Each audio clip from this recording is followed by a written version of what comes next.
حضور علیہ الصلوۃ والسلام کی خدمت میں ایک شخص آیا تھا، تو آپ صلی اللہ علیہ وآلہ وسلم نے اس کی مہمانی کرنا چاہیے، کیونکہ آپ بڑے مہمان نواز، بڑے سخی، ان سے بڑھ کر تو کوئی مہمان نواز اور سخی نہیں ہوا۔ تو گھر سے معلوم کروایا، گھر سے جواب آیا کہ گھر میں کچھ بھی نہیں، بلکہ اتنے دن ہو گئے ہیں کہ گھر کا چولہا بھی گرم نہیں ہوا ہے۔ تو آپ صلی اللہ علیہ وآلہ وسلم نے صحابہ کی طرف دیکھا، اس مہمان کی طرف فرمایا کہ یہ ہمارا مہمان ہے، آج اس کی کوئی میزبانی کرے گا ہماری طرف سے، کیوں گھر سے صورتحال سامنے آ گئی کہ کوئی چیز کھانے کے لیے نہیں ہے۔ تو ایک صحابی کھڑا ہوا، اس نے عرض کیا یا رسول اللہ صلی اللہ علیہ وسلم یہ سعادت مجھے عطا فرما دے۔ اس کو لے کر گئے اپنے گھر کی صورتحال یہ تھی کہ اتنا سا کھانا تھا کہ جس کے ذریعے وہ اپنے بچوں کا پیٹ بھر سکتے تھے، ان کے چھوٹے بچے بھی تھے۔ تو ان کی بیوی کہنے لگی کہ یہ تو یہاں ہمارے پاس تو اتنا قلیل مقدار میں کھانا ہے کہ ہمارے بچے بھی نہیں پیٹ بھر سکتے، اوپر سے آپ مہمان لے کر آئے۔ اس کو بتایا کہ یہ کوئی عام مہمان نہیں ہے، یہ حضور علیہ الصلوۃ والسلام کا اپنا مہمان ہے، انہوں نے مجھے عطا کیا۔ تو پھر یہ قصہ مختصر، وہ کہتے ہیں کہ وہ بچوں کو کسی بھی طریقے سے چھوٹی موٹی چیزیں دے کر ان کو سلا دیا۔ بچے تو سو جاتے ہیں جب ان کو سلانے کی کوشش کی جائے۔ پھر انہوں نے کھانا بنایا، جو بھی تھا جتنا بھی تھا، اور کھانا رکھا، اور مہمان نے کہا کہ میں تب تک نہیں کھاؤں گا جب تک آپ بھی شامل نہ ہو جائے، اور وہ اصرار کر رہے تھے کہ آپ کھائیں۔ وہ کہہ رہے تھے کہ آپ بیٹھیں گے تب میں کھانا کھاؤں۔ تو ان دونوں میاں بیوی نے، ان صحابہ اور صحابیہ نے مشورہ کیا کہ کوئی حکمت عملی اختیار کی جائے، کیونکہ کھانا اتنا تھوڑا ہے کہ ایک ہی آدمی بمشکل پیٹ بھر سکتا ہے، کہاں ہم تین۔ وہ تینوں بیٹھ گئے، اور کسی حکمت عملی سے ان دونوں میاں بیوی میں سے کسی ایک نے وہ جو چراغ تھا اس نے کوئی ہاتھ مارا یا کوئی ایسی حرکت کی جان بوجھ کر کہ وہ چراغ بجھ گیا، اندھیرا ہو گیا۔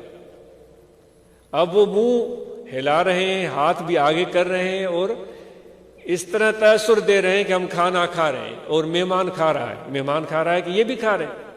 انہوں نے ایک نوالا بھی نہیں لیا، اور مہمان نے پیٹ بھر کے کھانا کھایا اور وہ سو گیا، اور مہمان کو پتہ بھی نہیں چلا، اس نے سمجھا انہوں نے بھی کھانا کھایا، اور وہ بھی دونوں سو گئے۔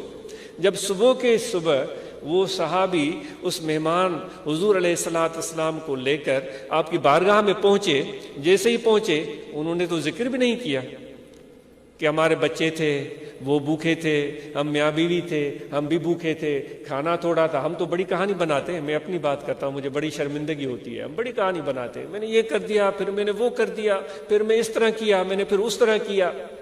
وہ بڑے ادب سے، خاموشی سے، یہ آداب نبوی تھے، مہمان کو پہنچایا، بڑے خاموشی سے بیٹھ گئے۔ اتنے میں اللہ تعالیٰ کی طرف سے جبرائیل امین یہ آیت کریمہ لے کر نازل ہوئے کہ اے میرے نبی، تمہارے دوست تو اتنے پیارے ہیں، اتنے اچھے ہیں، وہ خود بھوکے سو جاتے ہیں، مہمان کو کھلا دیتے ہیں۔ حضور علیہ الصلوۃ والسلام یہ آیت کریمہ صحابہ کو سناتے بھی ہیں، اور اس اپنے دوست سے پوچھتے بھی ہیں کیا ایسا ہوا ہے؟ تو وہ صحابی اپنی اس مہمان کے سامنے اس چیز کا اظہار نہیں کرنا چاہتا تھا، لیکن خدا کی طرف سے اعلان ہو گیا۔ یہ کتنی بڑی بات ہے، ہمارے لیے یہ بڑی بات ہوتی ہے کہ ہمارے پیٹھ پیچھے ہمیں کوئی اچھے لفظوں میں یاد کرے۔